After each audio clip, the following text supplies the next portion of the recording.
ಬರೋದೇ ಈ ಒಂದು ಸಂಖ್ಯೆ ಆಗಿರ್ತಕ್ಕಂಥದ್ದು, ಹೆಚ್ಚು ಕೂಡ ಆಗಿರ್ತಕ್ಕಂಥ ಕೂಡ ಸಾಧ್ಯತೆ ಇದೆ. ಸಹೋದರಿಯರೇ ಮತ್ತು ಎಲ್ಲ ಪತ್ರಿಕಾ ಮಾಧ್ಯಮದ ಮಿತ್ರರೇ, ಈ ಭಾರತೀಯ ಬೌದ್ಧ ಮಹಾಸಭೆಯಿಂದ ಸುಮಾರು ವರ್ಷಗಳ ಹಿಂದೆ ಅಂದರೆ 2009-10ರಿಂದ ಬೀದರ್ ಜಿಲ್ಲೆಯ ಸಿದ್ಧಾರ್ಥ ಕಾಲೇಜಿನಲ್ಲಿ ಧಮ್ಮ ಪ್ರವಚನ ಕಾರ್ಯಕ್ರಮ ನಿರಂತರವಾಗಿ ನಡೆದುಕೊಂಡು ನಾವು ಬಂದಿದ್ದೇವೆ. ಮುಂದೆ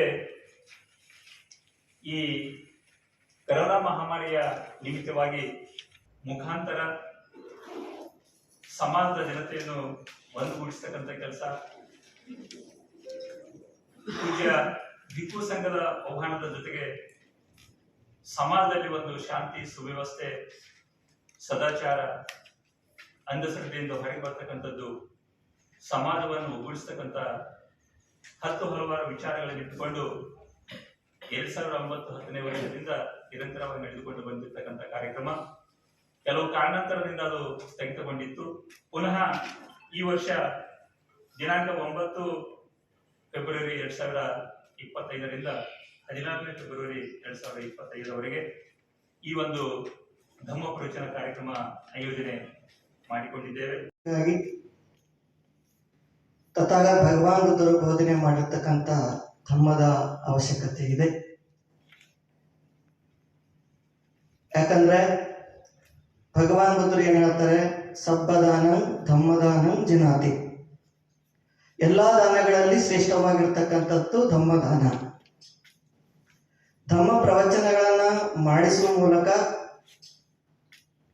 ಮನುಷ್ಯನ ಜೀವನದಲ್ಲಿರ್ತಕ್ಕಂಥ ರಾಗ ದ್ವೇಷವನ್ನ ದೂರ ಮಾಡುವಂತ ಪ್ರಯತ್ನ ಇದಾಗಿದೆ. ಅಜ್ಞಾನ ದೂರ ಮಾಡುವಂಥದ್ದು, ಮೂಢನಂಬಿಕೆಯನ್ನ ದೂರ ಮಾಡುವಂಥದ್ದು, ಜಾತೀಯತೆಯನ್ನ ದೂರ ಮಾಡುವಂಥದ್ದು, ಇದೊಂದು ಬಹಳ ಪವಿತ್ರವಾಗಿರ್ತಕ್ಕಂಥ ಕಾರ್ಯ. ಕೊಲೆ ಮಾಡ್ತಕ್ಕಂಥವನನ್ನ ಕೊಲೆ ಮಾಡದಂತೆ ಈ ಒಂದು ಕಾರ್ಯಕ್ರಮ ತಡೆಯುತ್ತೆ. ಕಳ್ಳತನ ಮಾಡುವವನನ್ನ ಕಳ್ಳತನ ಮಾಡದಂತೆ ಈ ಕಾರ್ಯಕ್ರಮ ತಡೆಯುತ್ತೆ. ವ್ಯಭಿಚಾರ ಮಾಡುವವನನ್ನ ವ್ಯಭಿಚಾರ ಮಾಡದಂತೆ ಈ ಕಾರ್ಯಕ್ರಮ ತಡೆಯುತ್ತೆ. ಸುಳ್ಳು ಮೋಸಗಾರ ಮಾಡ್ತಕ್ಕಂಥವರನ್ನ ಸತ್ಯವಂತರನ್ನಾಗಿ ಈ ಕಾರ್ಯಕ್ರಮ ಪರಿವರ್ತನೆ ಮಾಡುತ್ತೆ. ನಶಾಲಿ ವಸ್ತುಗಳನ್ನ, ಗಾಂಜಾಗಳನ್ನ ಸೇವನೆ ಮಾಡ್ತಕ್ಕಂಥ ಜನಗಳನ್ನ ಶೀಲವಂತರನ್ನಾಗಿ ಮಾಡ್ತಕ್ಕಂಥ ಈ ಒಂದು ಕಾರ್ಯ ಪ್ರತಿಯೊಬ್ಬ ವ್ಯಕ್ತಿಗೆ ಅವಶ್ಯಕವಾಗಿದೆ. ಹಾಗಾಗಿ ಧಮ್ಮದ ಒಂದು ಜ್ಞಾನವನ್ನ ಪಡೆದುಕೊಳ್ಳುವ ಸಲುವಾಗಿ ಎಲ್ಲಾ ಜಾತಿಯ ಜನರು, ಯಾಕಂತಂದ್ರೆ ಬುದ್ಧ ಯಾವುದೇ ಜಾತಿಗೆ ಸೀಮಿತವಾಗಿಲ್ಲ.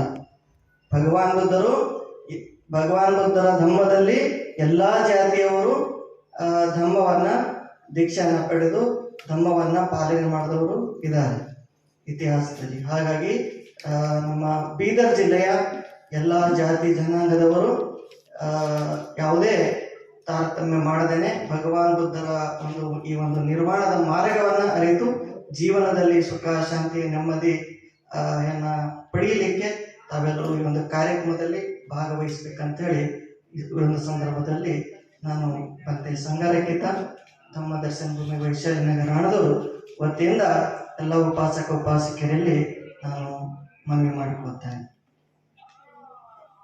ಮಾಡಿಸ್ಕೊಂಡು ಅನಾವಶ್ಯಕವಾಗಿ ಕಷ್ಟಗಳಿಗೆ ಸಿಲ್ಕೊಂಡಿದ್ದಾನೆ. ಯಾವುದ್ಯಾವುದೋ ರೀತಿಯ ಸಂಕೋಲೆಗಳು ತನಗೆ ತಾನೇ ಬಂಧಿಸಿಕೊಂಡು ಸಂಕಟ ಪಡ್ತಾ ಇರುವವನು ಮನುಷ್ಯನೇ. ಹಾಗಾಗಿ ಆ ಸಂಕಟಗಳಿಗೆ ಕಾರಣ ಪರಿಹಾರಗಳು 2500 ವರ್ಷಗಳ ಹಿಂದೆ ತಥಾಗತರು ಕೊಟ್ಟು ಹೋಗಿದ್ದಾರೆ. ಅದನ್ನು ನಾವು ದೂರೀಕರಿಸ್ತಾ ಇದ್ದೀವಿ ಅಥವಾ ಅದನ್ನ ಅಪ್ಪಿಕೊಳ್ಳಿಕ್ಕೆ ರೆಡಿ ಇಲ್ಲದೆ ಇರೋದ್ರಿಂದ ಅದೇ ಕೆಸರಿನಲ್ಲಿ ಬಿದ್ದು ಒದ್ದಾಡುವಂತ ಪರಿಸ್ಥಿತಿ ಬಂದಿದೆ. ಅದಕ್ಕಾಗಿ ಇಂಥ ಬಿಜಿ ಸಗಣಿನಲ್ಲಿಯೂ ಕೂಡ ಇಂಥ ತಥಾಗತರ ಕೆಲವೊಂದು ವಿಚಾರಗಳನ್ನ ಜನರು ತಮ್ಮ ಕಿವಿಯಲ್ಲಿ ಹಾಕೊಂಡಿದ್ರೆ ಖಂಡಿತವಾಗಿ ಆ ಸಂಕೋಲೆಯಿಂದ ಬಿಡುಗಡೆ ಆಗಲಿಕ್ಕೆ ಸಾಧ್ಯ ಇದೆ ಅನ್ನುವಂಥ ವಿಚಾರವನ್ನ ಮೊದಲೇ ಬಂತೀಶ್ವರ ಹೇಳ್ದಂಗೆ ಯಾವುದೇ ಜಾತಿ, ಮತ, ಧರ್ಮ, ಯಾಕಂದ್ರೆ ತಥಾಗತರು ಒಬ್ಬ ಚಿಕಿತ್ಸಕ, ವೈದ್ಯ. ಸಮಾಜದ ರೋಗವನ್ನ, ಮನುಷ್ಯನಿಗೆ ಹತ್ತಿರುವಂತ ರೋಗವನ್ನು ತಿದ್ದಲಿಕ್ಕೆ ಇರುವಂತಹ ಏಕೈಕ ವೈದ್ಯ ಅಂದ್ರೆ ತಥಾಗತರು. ಅವರಿಗೆ ಟ್ರೀಟ್ಮೆಂಟ್, ಡಾಕ್ಟರ್ ಹತ್ರ ಟ್ರೀಟ್ಮೆಂಟ್ ತಗೊಳಕ್ ಹೋದಾಗ ಯಾವ ಜಾತಿ, ಯಾವ ಧರ್ಮ, ಗಂಡು ಹೆಣ್ಣು ಅಂತ ನಾವು ಪ್ರಶ್ನೆ ಮಾಡೋದೇ ಇಲ್ಲ. ಹಾಗಾಗಿ ನಾವು ಚಿಕಿತ್ಸೆ ಪಡ್ಕೊಳ್ಬೇಕಾಗಿದೆ. ಬುದ್ಧನಿಗೆ ಅವ್ರು ಬೇಡುವಂತದ್ದಲ್ಲ. ಬುದ್ಧನು ಕೊಟ್ಟಿರುವಂತ ವಿಚಾರವನ್ನು ನಮ್ಮಷ್ಟಕ್ಕೆ ನಾವು ಅಳವಡಿಸಿಕೊಂಡಿದ್ದೇ ಆದರೆ ನಾವು ಸುಖ ಜೀವನವನ್ನು ನಡೆಸಲಿಕ್ಕೆ ಸಾಧ್ಯ ಆಗ್ತದೆ. ಇಂಥ ಈ ಸಂಕೋಲೆಗಳಿಂದ ಬಿಡುಗಡೆ ಹೊಂದಿ ಒಂದು ಸುಭಿಕ್ಷ ಸಮಾಜ ನಿರ್ಮಾಣ ಮಾಡಲಿಕ್ಕೆ ಸಾಧ್ಯ ಆಗ್ತದೆ. ಆ ಒಂದೇ ಉದ್ದೇಶದಿಂದ ನಮ್ಮ ಬೀದರ್ ನಗರದ ಅಥವಾ ಬೀದರ್ ನಗರದ ಸುತ್ತಮುತ್ತಲಿರುವಂತಹ ಎಲ್ಲಾ ಜನರಿಗೆ ಈ ವಿಚಾರಗಳನ್ನ ಒಂದಿಷ್ಟು ಮನನ ಮಾಡಿಕೊಡ್ಲಿಕ್ಕೆ, ಕಿವಿಯಲ್ಲಿ ಹಾಕೊಳ್ಳಿಕ್ಕೆ ಅಂತ ಸುಂದರವಾದಂತ ಅವಕಾಶ ಕಲ್ಪಿಸಬೇಕು ಅಂತ ಭಾರತೀಯ ಬೌದ್ಧ ಮಹಾಸಭೆ ತಾಲೂಕು ಹಾಗೂ ಜಿಲ್ಲೆ ಶಾಖೆ ವಿಚಾರ ಮಾಡಿ ಈ 1 ವಾರಗಳ ಅಂದ್ರೆ ಸಂಡೆಯಿಂದ ಸಂಡೆವರೆಗೆ 8 ದಿನಗಳ ಮಟ್ಟಿಗೆ ಈ ಬುದ್ಧ ಉಪದೇಶ ಕಾರ್ಯಕ್ರಮವನ್ನು ಹಮ್ಮಿಕೊಂಡಿದ್ದೀವಿ. ಅಲ್ಲಿ ಒಂದೊಂದು ದಿವಸ ಒಬ್ಬೊಬ್ಬ ಬಂತೇಜಿಗಳು ನಿಪುಣರು ಇಟ್ ಮೀನ್ಸ್ ಒಂದೊಂದು ವಿಷಯದಲ್ಲಿ ಪರಿಣಿತ ಪಡೆದಿರುವಂತ ವಿಚಾರಗಳನ್ನು ಹೇಳುವಂತ ಬಂತೇಜಿಗಳೇ ಇದ್ದಾರೆ.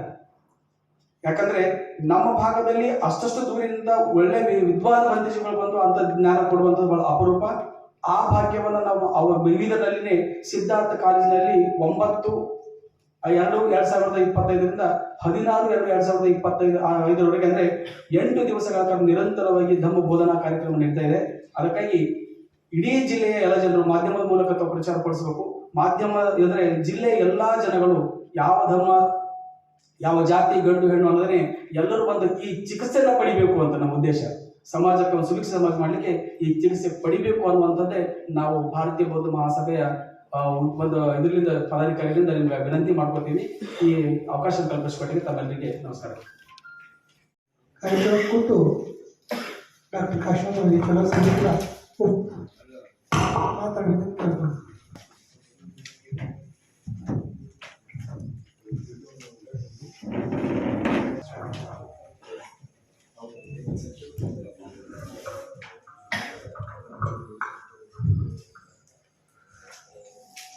ವಿಶ್ವಕ್ಕೆ ಶಾಂತಿ ಮತ್ತು ತ್ಯಾಗ. ಆಮೇಲೆ ಈ ಕಾರ್ಯಕ್ರಮದ ರೂಪುರೇಷೆ ಕುರಿತು ಭಾರತೀಯ ಬೌದ್ಧ ಮಹಾಸಭಾ ಅಧ್ಯಕ್ಷರು ಮತ್ತು ಪೂಜ್ಯ ಭಂತೇಜಿಯವರು, ಪ್ರಧಾನ ಕಾರ್ಯದರ್ಶಿ ಸಿಂಗೆ ಸರ್ ಅವರಿಗೆ ವಿವರವಾಗಿ ಹೇಳಿದ್ದಾರೆ. ಇದರ ಮುಖ್ಯ ಉದ್ದೇಶ ಏನಂತಂದ್ರೆ, ಸುಮಾರು 2568 ವರ್ಷಕ್ಕಿಂತ ಪೂರ್ವದಲ್ಲಿ ಭಾರತ ದೇಶದಲ್ಲಿ ಬೌದ್ಧ ಧರ್ಮವನ್ನ ಹುಟ್ಟಿಕೊಂಡು ಸಿದ್ಧಾರ್ಥ ಗೌತಮ ಬುದ್ಧರು ಇಡೀ ವಿಶ್ವಕ್ಕೆ ಖ್ಯಾತಿ ಮಾರ್ಗ ತೋರಿಸಿರ್ತಕ್ಕಂಥ ಒಂದು ಧರ್ಮ ಅಂತಾರೆ ಅದು ಬೌದ್ಧ ಧರ್ಮ.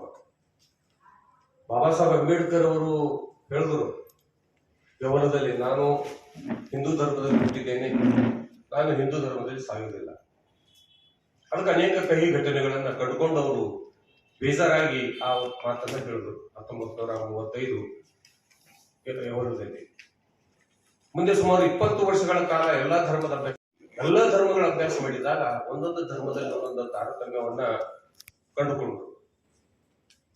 ಕೊನೆಗೆ ಭಾರತ ದೇಶದಲ್ಲಿ ಹುಟ್ಟಿರ್ತಕ್ಕಂಥ ಬೌದ್ಧ ಧರ್ಮವನ್ನೇ ಸ್ವೀಕಾರ ಮಾಡ್ಕೊಳ್ಬೇಕು, ಪಾಶ್ಚಾತ್ಯ ರಾಷ್ಟ್ರ ಧರ್ಮವನ್ನ ಬೇಡ ನಮ್ಮ ದೇಶಕ್ಕೆ ಅಂತ ಹೇಳಿ 1956 ಅಕ್ಟೋಬರ್ 14ರಂದು ನಾಗ್ಪುರದಲ್ಲಿ ಬೌದ್ಧ ಧರ್ಮವನ್ನ ಸ್ವೀಕಾರ ಮಾಡಿಕೊಂಡ್ರು.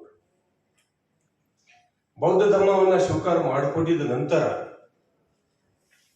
ತಾವು ಇಲ್ಲಿ ಒಂದು ಪ್ರಶ್ನೆವನ್ನ ಮಾಡಬಹುದು, ಭಾರತೀಯ ಬೌದ್ಧ ಮಹಾಸಭಾವನ್ನೇ ಯಾಕೆ ಸ್ಥಾಪನೆ ಮಾಡಿದ್ರು ಅಂತಕ್ಕಂಥ ಒಂದು ಪ್ರಶ್ನೆ ಬರಬಹುದು. ಬೌದ್ಧ ಧರ್ಮ ಪವಿತ್ರ ಗ್ರಂಥ ತ್ರಿಪೀಠಕ. ಆ ತ್ರಿಪೀಠಕದಲ್ಲಿ ಅನೇಕ ಲೋಪದೋಷಗಳನ್ನ ಕಂಡುಕೊಂಡು ಅವರು ಬುದ್ಧ ಮತ್ತು ಆತನ ಧಮ್ಮ, ಬುದ್ಧ ಅಂಡ್ ಹಿಸ್ ಧಮ್ಮ ಅಂತಕ್ಕಂಥ ಒಂದು ಗ್ರಂಥವನ್ನ ಬರೆದರು. ಅದು ಸರಿಸಮಾನವಾಗಿ ತ್ರಿಪೀಠಕ್ಕೆ ಸರಿಸಮಾನವಾಗಿರ್ತಕ್ಕಂಥ ಗ್ರಂಥ. ವೈಜ್ಞಾನಿಕ ವಿಚಾರಗಳನ್ನ ತಿಳಿಸ್ತಕ್ಕಂಥ ಧಮ್ಮ ಅದು ಯಾವುದಾದ್ರೂ ಜಗತ್ತಿನಿದೆ ಅಂದ್ರೆ ಬೌದ್ಧ ಧರ್ಮ ಇದೆ.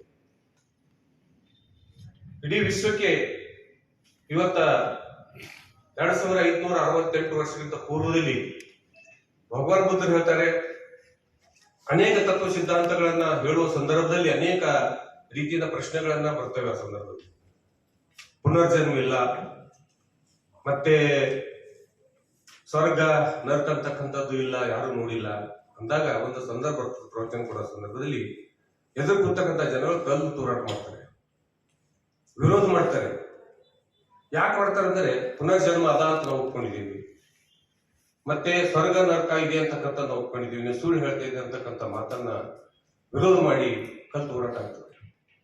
ಆ ಸಂದರ್ಭದಲ್ಲಿ ಸಹಿತ ಅವ್ರು ಹೇಳ್ತಾರೆ, ನೀವೆಷ್ಟು ಕಲ್ಲು ತೂರಾಟ ಮಾಡಿದ್ರು, ನಾನು ಕೊಲೆ ಮಾಡಿದ್ರು ಸಹ ಇಲ್ಲಿ ಪುನರ್ಜನ್ಮ ಅಂತಕ್ಕಂಥದ್ದಿಲ್ಲ, ಸ್ವರ್ಗ ನರಕ ಅಂತಕ್ಕಂಥದ್ದಿಲ್ಲ, ಈ ಭೂಮಿ ಮೇಲೆ ನಾವು ಏನ್ ಮಾಡ್ತೀವಿ, ನಾವು ಇರುವವರೆಗೆ ಒಳ್ಳೇದು ಮಾಡಿದ್ರೆ ಅದೇ ಸ್ವರ್ಗ, ಕೆಟ್ಟದ್ ಮಾಡಿದ್ರೆ ಅದೇ ನರಕ ಅಂತಕ್ಕಂಥ ಮಾತನ್ನು ಹೇಳಿದ್ದು ಇವತ್ತು ಅದು ಪ್ರಚಲಿತ ವೈಜ್ಞಾನಿಕ ತಳಹದಿ ಮೇಲೆ ವಿಚಾರ ಮಾಡಿದಾಗ ಆಗ ಭಗವಾನ್ ಬುದ್ಧರು ಹೇಳ್ತಕ್ಕಂಥ ಮಾತನ್ನ ಇವತ್ತು ಸತ್ಯ ಇದೆ.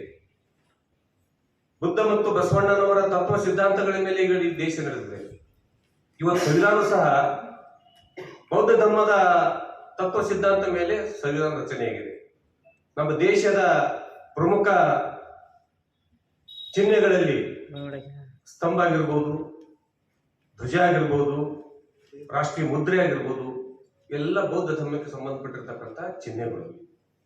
ಹಾಗಾಗಿ ಈ ಸಂವಿಧಾನ ಸಹ ಬುದ್ಧರ ತತ್ವ ಸಿದ್ಧಾಂತಗಳ ಮೇಲೆ ಯಾವುದೇ ಮೌಢ್ಯತೆಗೆ, ಯಾವುದೇ ತಾರತಮ್ಯಕ್ಕೆ ಅವಕಾಶ ಕೊಡದಂತಹ ಸಂವಿಧಾನವನ್ನು ರಚಿಸಿರ್ತಕ್ಕಂಥ ಬಾಬಾ ಸಾಹೇಬ್ ಅಂಬೇಡ್ಕರ್ ಅವರು ಆ ಒಂದು ಸಂವಿಧಾನವನ್ನು ಬರೆದಿದ್ದಾರೆ. ಬಾಬಾ ಸಾಹೇಬ್ ಅಂಬೇಡ್ಕರ್ ಅವರು ಸ್ವಂತವಾಗಿ ಸ್ಥಾಪನೆ ಮಾಡಿರ್ತಕ್ಕಂಥ, ಅಂದ್ರೆ ನೋಂದಣಿ ಮಾಡಿರ್ತಕ್ಕಂಥ 4 ಸಂಸ್ಥೆಗಳಿವೆ. ರಾಜಕೀಯವಾಗಿ ರಿಪಬ್ಲಿಕನ್ ಪಾರ್ಟಿ ಆಫ್ ಇಂಡಿಯಾ, ಸಮಾಜ ಹೇಳೋರು ನೀವು ರಾಜಕೀಯ ಹೋಗ್ರಿ ರಿಪಬ್ಲಿಕನ್ ಪಾರ್ಟಿ ಹೋಗ್ರಿ, ನೀವು ಧರ್ಮ ಸ್ವೀಕಾರ ಮಾಡ್ತೀರಿ ಬೌದ್ಧ ಧರ್ಮ ಸ್ವೀಕಾರ ಮಾಡ್ರಿ, ಮತ್ತೆ ಭಾರತೀಯ ಬೌದ್ಧ ಮಹಾಸಭಾವನ್ನ ಸ್ಥಾಪನೆ ಮಾಡಿರ್ತಕ್ಕಂಥವ್ರು. ಧಾರ್ಮಿಕವಾಗಿ, ಶೈಕ್ಷಣಿಕವಾಗಿ ಪೀಪಲ್ಸ್ ಎಜುಕೇಶನ್ ಸೊಸೈಟಿ ಅಂತಕ್ಕಂಥ ಸ್ಥಾಪನೆ ಮಾಡೋದು ಬಾಬಾ ಸಾಹೇಬ್. ಅದೇ ರೀತಿಯಾಗಿ ಇವೆಲ್ಲ ಸಂರಕ್ಷಣೆಗೋಸ್ಕರ ಸಮತಾ ಸಂಯುಕ್ತದ ಅಂತಕ್ಕಂಥ ಒಂದು ಸಂಘವನ್ನ ರಚನೆ ಮಾಡೋದು. ಈ ರೀತಿಯಾಗಿ ಇವತ್ತ ಭಾರತ ದೇಶದಲ್ಲಿ ಹುಟ್ಟಿರ್ತಕ್ಕಂಥ ಧರ್ಮವನ್ನ ನಶಿಸಲಿಕ್ಕೆ ಅನೇಕ ಕಾರಣಗಳಿವೆ, ತಮ್ಮೆಲ್ಲರಿಗೂ ಗೊತ್ತಿದೆ. ಒಂದು ಕಾಲದಲ್ಲಿ ಭಾರತ ದೇಶ ಅಂತಂದ್ರೆ ಬೌದ್ಧ ಧರ್ಮದ ಶಾಂತಿ ದೇಶ ಅಂತಕ್ಕಂಥದ್ದು ಇತ್ತು. ಇವತ್ತು ಅದನ್ನ ಬೇರೆ ರಾಷ್ಟ್ರಗಳಲ್ಲಿ ಪ್ರಚಾರ ಆಗಿದೆ. ಇವತ್ತು Thailand, Japan, German, Sri Lanka, Burma, ಸುಮಾರು ರಾಷ್ಟ್ರಗಳಲ್ಲಿ ಇವತ್ತು ಬೌದ್ಧ ಧರ್ಮ ನಡೀತಾ ಇದೆ. ಆ ಬೌದ್ಧ ಧರ್ಮ ತತ್ವ ಸಿದ್ಧಾಂತಗಳು ನಡೀತಾ ಇದೆ ಅಂತಕ್ಕಂಥ ಸಣ್ಣ ರಾಷ್ಟ್ರಗಳು ಸಹ ಇವತ್ತ ವಿಶ್ವಕ್ಕೆ ಪ್ರಸಿದ್ಧವಾಗಿರ್ತಕ್ಕಂಥ ರಾಷ್ಟ್ರಗಳಾಗಿವೆ. ಯಾಕೆ ಅಂದ್ರೆ ಅಲ್ಲಿ ಮೌಢ್ಯತೆ ಇಲ್ಲ. ನಾನು ಥೈಲ್ಯಾಂಡ್ ಹೋಗಿದ್ದೆ, ಶ್ರೀಲಂಕಾ ಹೋಗಿದ್ದೆ, ಬರ್ಮಾ ಹೋಗಿದ್ದೆ. ಅಲ್ಲಿನ ವ್ಯವಸ್ಥೆ ನೋಡಿದಾಗ ಭಾರತ ದೇಶಕ್ಕೆ ಮತ್ತು ಅಲ್ಲಿದ್ದ ವ್ಯವಸ್ಥೆಗೆ ಬಹಳಷ್ಟು ವ್ಯತ್ಯಾಸ ಇದೆ. ಅಲ್ಲಿ ಮೌಢ್ಯತೆಗೆ ಆಸ್ಪದ ಇಲ್ಲ. ಹಾಗಾಗಿ ಭಾರತೀಯರನ್ನು ಕಂಡರೆ ಪಾಶ್ಚಾತ್ಯ ರಾಷ್ಟ್ರ ಬಹಳಷ್ಟು ರೆಸ್ಪೆಕ್ಟ್ ಕೊಡ್ತಾರೆ. ಬರ್ತ್ ಪ್ಲೇಸ್ ಆಫ್ ಬುದ್ಧ ಅಂತ ಭಾರತೀಯರಿಗೆ. ನಾವು ಫಾರಿನ್ ಕಂಟ್ರಿ ಹೋದೇವಂದ್ರೆ ಬುದ್ಧ ಹುಟ್ಟಿದ ನಾಡಿನಿಂದ ಬಂದಿದೆ ಅಂತ ಅಷ್ಟು ವೆಲ್ಕಮ್ ಮಾಡ್ಕೋತಾರೆ ನಮ್ಮನ್ನ ಪಾಶ್ಚಾತ್ಯ ರಾಷ್ಟ್ರದಲ್ಲಿ. ಆದ್ರೆ ನಮ್ಮ ರಾಷ್ಟ್ರದಲ್ಲಿ ಅದು ನಶಿಸಲಿಕ್ಕೆ ಅನೇಕ ಕಾರಣಗಳಿವೆ. ಶಂಕರಾಚಾರ್ಯ ಆಗಿರ್ಬೋದು, ಮಧ್ವಾಚಾರ್ಯ ಆಗಿರ್ಬೋದು, ಇಸ್ಲಾಮರ ಆಳ್ವಿಕೆ ಸಂದರ್ಭದಲ್ಲಿ ಅನೇಕ ವಿಹಾರಗಳನ್ನ ಕೆಡವಿ ತಮ್ಮದೇ ಆಗಿರ್ತಕ್ಕಂಥ ಗುಡಿಗುಂಡಾರ ಮಸ್ಜಿದನ್ನು ಕಟ್ಟಿರ್ತಕ್ಕಂಥದ್ದು ಭಾರತ ದೇಶದಲ್ಲಿ. ಅದಕ್ಕೆ ಬಾಬಾ ಸಾಹೇಬ್ ಅಂಬೇಡ್ಕರ್ ಅವರು ಅವ್ರ ಮುಖ್ಯ ಉದ್ದೇಶ ನಿಂತಂದ್ರೆ ಭಾರತೀಯರು, ಭಾರತ ದೇಶ ಅಂದ್ರೆ ವಿಶ್ವಕ್ಕೆ ಒಂದು ಮಾದರಿಯಾಗಿರ್ತಕ್ಕಂಥ ರಾಷ್ಟ್ರ ಆಗಿರ್ಬೇಕು, ಶಾಂತಿ ದೂತ ರಾಷ್ಟ್ರ ಆಗಿರ್ಬೇಕು. ಇವರು ವಿಶ್ವಕ್ಕೆ ಏನಾದ್ರೂ ವೈಜ್ಞಾನಿಕ ತಳಹದಿ ಮೇಲೆ ವಿಶ್ವಕ್ಕೆ ಮಾದರಿಯಾಗಿ ತೋರಿಸ್ತಕ್ಕಂಥ ಮುಖ್ಯ ಉದ್ದೇಶ ಇತ್ತು ಅಂತಕ್ಕಂಥದ್ದೇ ಇತ್ತು. ಹಾಗಾಗಿ ಇವತ್ತ ಈ ಪ್ರವಚನದ ಮುಖ್ಯ ಕಾರಣ ಅಂತಂದ್ರೆ ಸಾಕಷ್ಟು ಜನರಲ್ಲಿ ಗ್ರಂಥಾಲಯ ಪುಸ್ತಕ ಇರ್ಬೋದು, ಮನೆಯಲ್ಲಿ ಓದ್ಲಿಕ್ಕೆ ಸಮಯ ಇಲ್ಲ. ನಮ್ಮ ಭಾರತ ದೇಶದಲ್ಲಿ ಅನೇಕ ಇನ್ನೂ ಅನಕ್ಷರಸ್ಥ ಜನಗಳಿದ್ದಾರೆ, ಬೌದ್ಧ ಅಭಿಮಾನಿಗಳಿದ್ದಾರೆ. ಆದ್ರೆ ಅವರಿಗೆ ಪುಸ್ತಕ ಓದ್ಲಿಕ್ಕೆ ಬರಲ್ಲ, ಗ್ರಂಥ ಓದ್ಲಿಕ್ಕೆ ಬರಲ್ಲ. ಆಗೋಸ್ಕರ ಈ ಪ್ರವಚನ ಮಾಲಿಕೆ ಮುಖಾಂತರ, ಬೌದ್ಧ ಭಿಕ್ಕುಗಳ ಮಾಲಿಕೆ ಮುಖಾಂತರ ಇವತ್ತು ಅನಕ್ಷರಸ್ಥರಾಗಿರ್ಬೋದು, ಯಾವುದೇ ಒಂದು ಸಮಾಜದವರಾಗಿರ್ಬೋದು, ಅವರಿಗೆ ಧರ್ಮದ ತತ್ವ ಸಿದ್ಧಾಂತಗಳನ್ನು ಮುಖ್ಯವಾಗಿ ತಿಳಿಸಬೇಕಾಗಿದ್ದ ಉದ್ದೇಶದಿಂದ ಈ ಧರ್ಮ ಕಾರ್ಯಕ್ರಮವನ್ನು ನಾವು ಹಮ್ಮಿಕೊಂಡಿದ್ದೇವೆ. ಇದಕ್ಕೆ ಈ ಭಾರತೀಯ ಬೌದ್ಧ ಮಹಾಸಭಾ ಅಂದ್ರೆ ದುಡ್ಡಿ ಸೊಸೈಟಿ ಆಫ್ ಇಂಡಿಯಾ ಅಂತಕ್ಕಂಥ ಒಂದು ಶೀರ್ಷಿಕೆ ಅಡಿಯಲ್ಲಿ ನಾವು ಜಿಲ್ಲೆಯಾದ್ಯಂತ ನಾವೆಲ್ಲರೂ ಈ ಪ್ರವಚನ ಕಾರ್ಯಕ್ರಮವನ್ನು ಒಕ್ಕಟ್ಟಾಗಿ ನಡೆಸ್ತಾ ಇದ್ದೇವೆ. ಈಗಾಗಲೇ ಕೆಲವೇ ದಿವಸದಿಂದ ಈ ಭಾರತೀಯ ಬೌದ್ಧ ಮಹಾಸಭಾ ಜಿಲ್ಲಾ ಮತ್ತು ತಾಲೂಕಾ ಬಾಡಿ ರಚನೆಯಾಗಿ ನಮ್ಮ ಕೇಂದ್ರದ ಕಾರ್ಯಾಧ್ಯಕ್ಷರಾಗಿರ್ತಕ್ಕಂಥ ಡಾಕ್ಟರ್ ಭೀಮರಾವ್ ಯಶವಂತರಾವ್ ಅಂಬೇಡ್ಕರ್ ಅವರು ಈಗ ನಮ್ಮ ಸಂಸ್ಥೆ ಅಂದ್ರೆ ಬೀದರ್ ಜಿಲ್ಲೆಯ ಪದಾಧಿಕಾರಿಗಳನ್ನು ಆಯ್ಕೆ ಮಾಡಿ ಇವತ್ತು ಆ ಜವಾಬ್ದಾರಿಯನ್ನು ಅವರು ಕೊಟ್ಟಿದ್ದಾರೆ. ಇದಕ್ಕೆ ಬಯಲಾಜ್ ಇದೆ. ಈ ಬಯಲಾಜ್ ನಿಯಮದಂತೆ ನಾವು ಈ ಕಾರ್ಯಕ್ರಮವನ್ನು ಹಮ್ಮಿಕೊಂಡಿದ್ದೇವೆ. ಇಷ್ಟೇ ಅಲ್ಲ, ನಾವು ಮನೆ ಮನೆಗೆ ಧಮ್ಮದೀಪ ಕಾರ್ಯಕ್ರಮವನ್ನು ಮಾಡ್ತಾ ಇದ್ದೇವೆ. ಮತ್ತೆ ಮನೆ ಮನೆಗೆ ಈ ಧಮ್ಮ ತತ್ವ ಸಿದ್ಧಾಂತಗಳನ್ನ ತಿಳಿಸ್ತಕ್ಕಂಥ ಕಾರ್ಯವನ್ನ ನಮ್ಮ ಸಮಿತಿಯವರು ಮಾಡ್ತಾ ಇದ್ದೇವೆ. ಹಾಗಾಗಿ ಈ ಒಂದು ಧಮ್ಮ ಪ್ರವಚನ ಕಾರ್ಯಕ್ರಮ ಯಶಸ್ವಿ ಮಾಡುವಲ್ಲಿ ಪತ್ರಿಕಾ ಮಾಧ್ಯಮದವರು ಬಹಳ ಮುಖ್ಯವಾಗಿರ್ತಕ್ಕಂಥ ಜವಾಬ್ದಾರಿ ಇದೆ. ತಮ್ಮೆಲ್ಲರಿಗೆ ನಾವು ನಮ್ಮ ಸಮಿತಿ ವತಿಯಿಂದ ಮತ್ತೊಮ್ಮೆ ಅಭಿನಂದನೆ ಸಲ್ಲಿಸಿ, ಇವತ್ತಿನ ಪತ್ರಿಕಾಗೋಷ್ಠಿ ತಾವೆಲ್ಲ ಭಾಗವಹಿಸಿದ್ದಕ್ಕಾಗಿ ಮತ್ತೊಮ್ಮೆ ನಾನು ಧನ್ಯವಾದ ಮಾತು 16/2/2025 ಸಿದ್ಧಾರ್ಥ ಕಾಲೇಜಿನಲ್ಲಿ ನಡೆಯುತ್ತಲಿದೆ.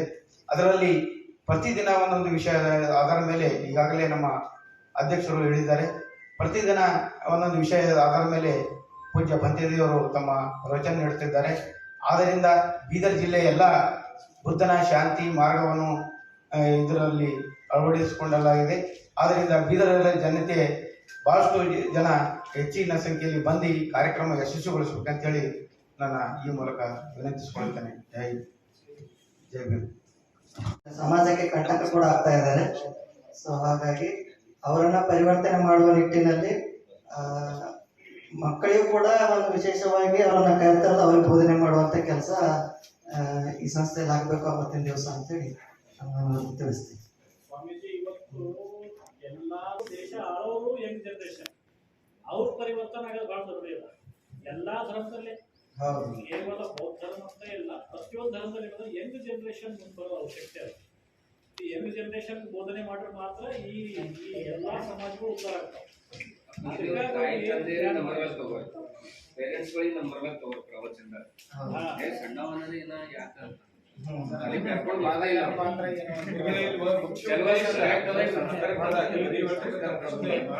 ಉಚಿತಾಗಿದೆ. ಈ ಒಂದು ನಮ್ಮ ಸಂಸ್ಥೆ ಅಡಿಯಲ್ಲಿ ಬಾಲ ಶಿಬಿರ ತರಿಸ್ತೀವಿ 10 ದಿವಸ, ಗ್ರಾಮೀಣ ಶಿಬಿರ ತರಿಸ್ತೀವಿ, ಮಹಿಳಾ ಶಿಬಿರ ತರಿಸ್ತೀವಿ. ಈ ಬಾಲ ಶಿಬಿರದಲ್ಲಿ ಹೆಂಗ್ ಹುಡುಗರೇ ಕೊಡ್ತೇವೆ, ಅವ್ರಿಗೆ ಅವ್ರದೇ ಸಪರೇಟ್ ಒಂದು ಬ್ಯಾಚ್, ಅವ್ರಿಗೆ ತರಬೇತಿ ಕೊಡ್ತೇವೆ 10 ದಿವಸ. ಇದು ಸಹ ನಮ್ಮ ಸಂಸ್ಥೆ ವತಿಯಿಂದ ಆಗ್ತಾ ಇದೆ. ತಾವು ಹೇಳಿದ ಪ್ರಕಾರ ಆ ವಿಷಯದ ಬಗ್ಗೆ ಇನ್ನೂ ಹೆಚ್ಚಿನ ಪ್ರಸ್ತಾಪ ಮಾಡಿ.